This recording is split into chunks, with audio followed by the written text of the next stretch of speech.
It's interesting to see how this has happened. If you go back to some of the reform models in cancer care, they've emphasis, a lot of us been emphasis about end of life care. So you've had this emphasis for like the last 4, 5, 6 years. Now you have a code for advanced care planning that's not being used. So then if you're not using the code, how well are you really doing advanced care planning? And if you're not using the code, as an example, then are you providing the service? But granted, there's some restrictions or some stipulations within the oncology care model. You're not able to use all the codes because you're getting reimbursed for taking care of the care along the way.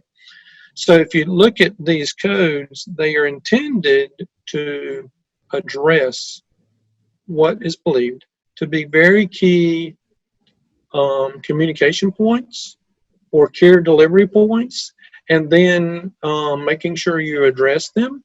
And then when you address them, you're recording it as such, and then you can tell those who have a reform model in place, yes, I did advanced care planning, here's my numbers.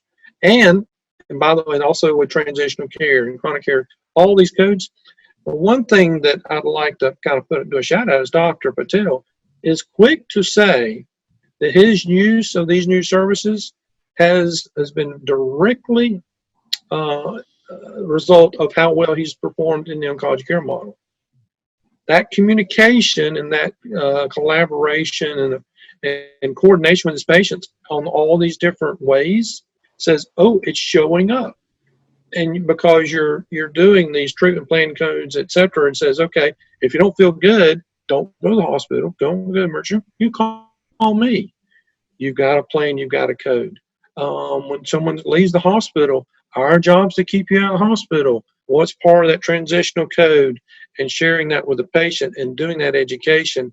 And it shows up that way. And then that's the exciting part of it, is that like people say I'm already doing it, but are you really? If you were, then it would be showing up in the results of what you're doing.